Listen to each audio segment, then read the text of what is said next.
Hello beautiful and welcome back at Everything Nice at Mitch Succulent Love. And today gusto ko lang i-flex itong Plumosa. This is Plumosa. And gusto ko siya because flappy nga siya and it's cute kasi and malambot, wala siyang tinik. So before nagkaroon ako ng Plumosa tapos naka-indoor setup, hindi siya nag-ugat kasi kapag naka-indoor setup hindi nag-uugat agad ang mga halaman sa mga succulent. Mas nag-uugat sila kapag naka-expose sa araw, sa sun, naka-expose sa sun and then may good airflow and yun, mahangin. Yun nga, good airflow. So, mas madali sila mag-ugat and of course, yung gagamitin nyo ding soil mix. So, masyadong gritty. Mas matagal mag-ugat ang mga cactus sa gritty soil mix. So, ginamit ko lang dito is the garden soil tsaka coco peat. And upon checking on it is nakakatawa kasi maugat na siya. Oo. I mean, ano tawag dito? Ayun.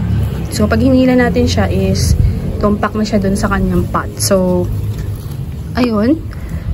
Na-amaze lang ako because ayun, unang tanim ko pa lang dito, unang rapat ko pa lang dito is I decided na I have to put this on sa outdoor setup para mag-ugat siya. And ayun, happily nag-ugat na siya. Ito naman si Happy. Nakakagigil ko talaga. Ayan. O, diba? Papansin. Kainin mo yung pagkain mo.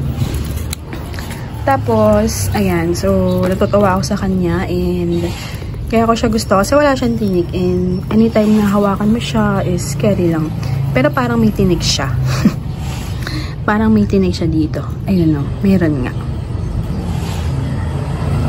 So, yun. So, again, this is Plumosa.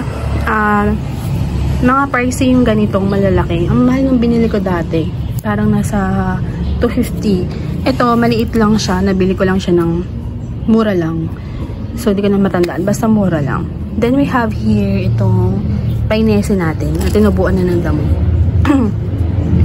So, sorry makalat sa part na to. Ayan. So, this is painese and look on those. Diba? Extra ang kulay niya. Ang ganda niya, oh. Diba? Bongga. Sabi ko, lalagyan ko to ng toppers para maganda. So, hindi ko pa nagawa. Ganun talaga kabisi ang inyong nurse plantita. Sorry agad. And, ayun, lumitaw na naman yung variegation nito. Oh, lumitaw na naman ang variegation niya. It's the season talaga, I think. So, ayan. Nagkaroon ng problem kay variegated Opalina kasi hindi siya masyadong tahak ng araw because of the hakuho na masyadong malaki. So, yun lang ang ating update. So, pinex ko lang ito sila. Because nakakatawa talaga kapag nakakagawa ko ng maganda sa inyong mga plants. So, yun lang. And thank you for watching at Everything Nice at Mitch Succulent Love. This is your nurse plantita saying, God bless po at laging mag-ingat.